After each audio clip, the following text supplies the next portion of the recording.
Kehidupan adalah salah satu nikmat Tuhan Yang Maha Esa.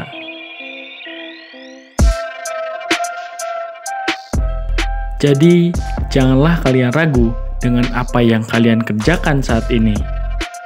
Selagi itu positif, lakukanlah sesuka hati kalian. Kali ini, tim Jalan Misteri menuju ke sebuah tempat yang sering diziarahi banyak orang. Bahkan, tak sedikit dari mereka yang rela bermalam di tempat tersebut. Terus ikuti tim Jalan Misteri karena kami akan mengajak Anda ke lorong-lorong sejarah. Kembali lagi di channel YouTube Pemburu Misteri dan selamat datang di konten Jalan Misteri.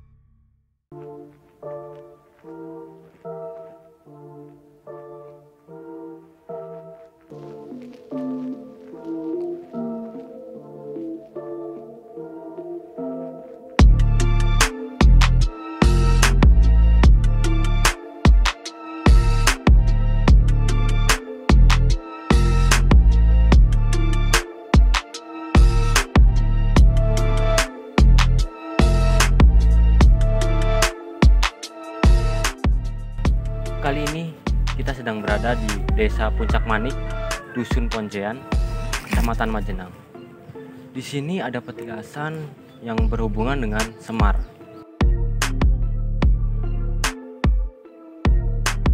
Banyak juga dari warga sekitar yang berziarah ke petilasan ini. Dengan lantunan sholawat, mereka senantiasa membersihkan makam-makam yang ada di pinggiran petilasan ini.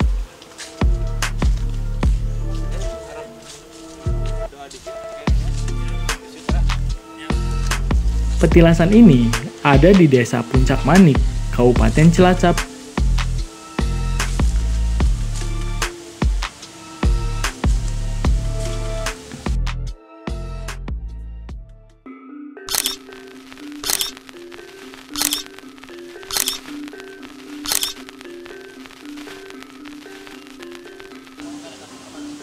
Kenapa dinamakan Desa Puncak Manik? Desa ini ada hubungannya dengan Gunung Padang yang ada di Desa Salabu Majenang.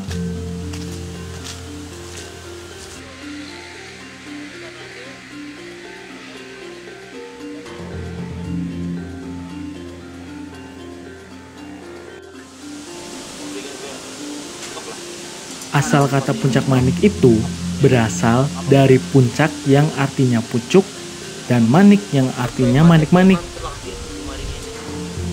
Nah, Desa Puncak Manik ini adalah pucuk dari Gunung Padang, ujar Pak Opung, seorang juru kunci petilasan Ki Sabdo Palon Noyo Genggong.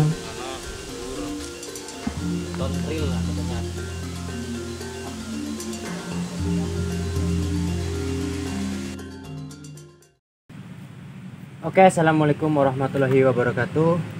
Di samping saya sudah ada Pak Opong. Pak Opong ini adalah seorang juru kunci di makam Puncak Manik ini ya Pak? Ya, benar. Sudah berapa lama Pak menjadi juru kunci? Saya menggantikan almarhum bapak saya udah 2 tahun jalan sekarang. Ya. Karena ini peninggalan leluhur buyut saya, sangga saya yang ngurus petilasannya Kinoyo Genggong, Sabdo Palon Kinoyo Genggong, pengikutnya Damar Wulan yang terutama. Jadi yang di sini yang datang berziarah itu emang khusus untuk umum ya. Yang kebanyakan ya dari jauh-jauh, Purwakarta, Kalimantan, Bandung, paling jauhnya dari Wetan, Surabaya. Oh, dari luar juga kesini juga ya Pak ziarah ya Pak? Ziarah.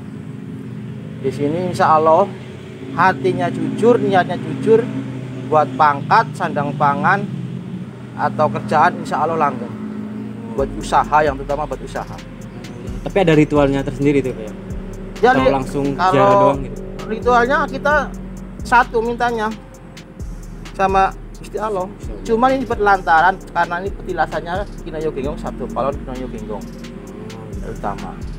Kalau masalah soal kejadian ritual apa itu sering emang kejadian, ada yang kerasukan, nah apa mungkin jiwanya kotor atau pikirannya kotor, itu sering. Tapi Sabdo Palonoyo Genggong itu identik dengan Semar. Apakah di sini petilasan dari Semar, Pak? Nah, kalau masalah nyinggung masalah Semar, Sabdo Palonoyo Genggong itu kan sudah makhluk asal, maksud halus ya. Ya. Jadi dia emang banyak yang mengakui di sini emang Sabdo Palonoyo Genggong emang satu. Kalau Semar itu emang wujudnya dia ada lebih lah, kalau diceritakan itu ada 1000 lebih. Semar itu emang Semar itu wujud aslinya gitu apa? dia kadang-kadang berubah jadi Semar, kadang-kadang jadi orang kecil, kadang-kadang jadi aki-aki, kadang jadi anak muda. Berarti Sabdo Palon termasuk jasadnya apa atau apanya itu, Pak? Apa itu memang kalau Sabdo Palon gitu? itu sebenarnya dia matinya mati muca, nggak ada makam. Muca itu sama jasad-jasadnya hilang semua. Itu menurut sejarah dari pengetahuan leluhur saya yang sampai sekarang saya yang megang juru kunci Pakuncen sini Puncak Mani. Kalau pintu masuk alam gaibnya batas kayu situ gede itu yang sudah ditebang karena faktor alam mati ya. Sama itu aslinya sama ini nih, Pak. Ya, yang ini itu pintu masuk ke kerajaan Majapahit sampai Cirebon. Jadi Sabdo Palonoyo Genggong kalau mau ke Cirebon ngasuh dulu di sini sampai nginep. Jadi sini bukan pesarean, cuma petilasan Sabdo Palonoyo Genggong. Berarti bukan makam tepatnya. Bukan makam. Kalau orang menyebut sini makam itu keliru. Ini cuma sebagai petilasan orang tertentu. Yang jelas pengikutnya. Tapi di tempat ini ada kejadian-kejadian yang aneh nggak sih, Pak? Kalau masalah kejadian yang lebih aneh atau kurang aneh itu nggak ada. Maksud saya masih wajar, cuma kerasukan satu. Mungkin karena ya gitulah, karena hatinya kotor, nggak bersih, mungkin dia nggak mau. Tapi Bapak pernah menemukan itu kejadian seperti itu? Terus sering. Yang ditangani oleh Bapak gitu gimana gitu? Ya namanya orang kerasukan kan otomatis kan yang masuk otomatis kan kepengen ketemu sama juru kuncinya. Ya. Otomatis kalau udah ketemu juru kuncinya otomatis kan yang merasuk itu udah saya suruh keluar. Alhamdulillah atas izin Allah lah. Mungkin karena nggak izin dulu apa gimana itu, Pak? Peziarah yang kesini. Nah, kebanyakan kalau yang nggak tahu emang kebanyakan nggak izin. Tapi insya Allah walaupun nggak izin, kalau emang dia punya keyakinan namanya suatu petilasan pasti ada yang ngurus. Emang bentuknya kayak gini, keadaannya kayak gini, emang dia nggak mau bersih. Jadi orang kalau masuk sini pikirannya gelap, biar masuk ke ini kan mikir dia, ini kotor, disapu, pengennya leluhur sini gitu. Sabdo Palonoyo Genggong bukan kita mau cari bersih mau apa enggak. Emang itu harus keyakinan dari orang tersebut, punya inisiatif, ini kotor, kita gitu. punya perlu kita bersihin insya Allah. Berarti kegiatan sehari-harinya Bapak itu kalau di kegiatan di sini gitu, Pak, sebagai juru kunci itu apa saja sih yang dilakukan? Apa ada ritual-ritual sendiri gitu? Kalau soal ritual saya pasrahkan sama yang mau minta hajatnya, cuman saya nganter minta hajatnya, minta apa, keperluan minta apa, saya sampaikan. Orang tersebut yang bersangkutan dia minta sendiri, kadang sampai nginep, sampai zikir, sampai sholat. Oh, ada yang seperti itu juga ya, Pak? Justru malah orang jauh-jauh dari Purwakarta, Bandung. Yang terakhir kemarin dari Blitar. Dari Blitar jauh juga ya? Dari Blitar itu 2 rombongan. Maksudnya kegiatan yang rutin oleh Bapak lakukan di sini? Ya kita rutin, kita sebagai juru kunci ya kalau kita udah merasa risih, bersih, memang ini kewajiban yang pokok utama yang di dalam itu yang kita bersihin. Oh, yang di dalam. Kegiatan itu emang berarti tempat-tempat doa-doa ya di sini ya, Pak? Bukan buat kirim doa, kita diri lah. Bukan kita mendoakan Allah, bukan. Ya. Kan banyak orang bilang ini musyrik, tergantung niatnya kita. Wali aja dulu belum ada apa-apa udah bakar kemenyan, boleh. Iya memang. Kemenyan itu juga wangi juga itu sih. Itu cuman alat mediasi, bukan buat kita mendoakan Allah, bukan. Emang satu tujuannya Gusti Allah, nggak ada yang lain.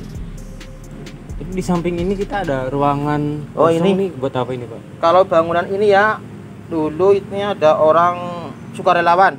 Bikin ada coba tahu ada orang Yang mau mau nginep gitu. nginep, nah udah tempatnya. Tapi karena faktor alam juga ya, mungkin alam udah nggak, ya alam sekarang udah tua ya, Ya.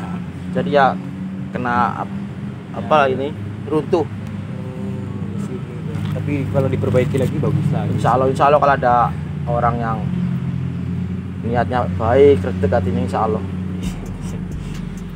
Sebenarnya masih banyak sih ya cerita-cerita tentang Sabda Palon ini.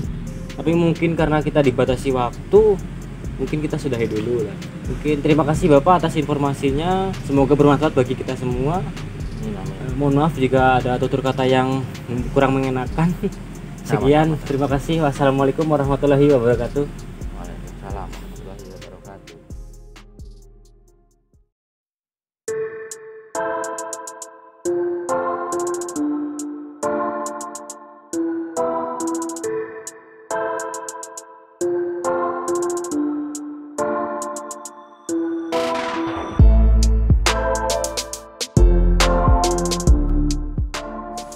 Ternyata banyak orang yang datang ke sini, namun tujuan mereka menyimpang.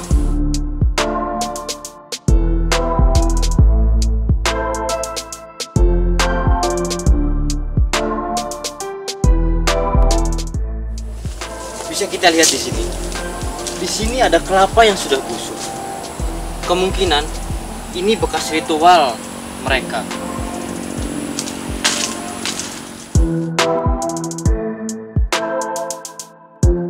Di setiap pohon-pohon ada kelapa yang sudah lama. Apa ini maksudnya?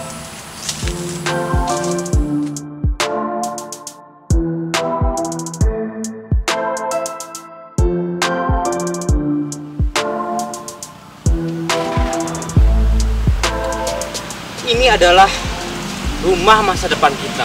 Mau pejabat, direktur, atau petinggi-petinggi yang lainnya bakalan ada di sini. Lihat, tidak ada mobil-mobil mewah di sini. Yang ada cuman tanah.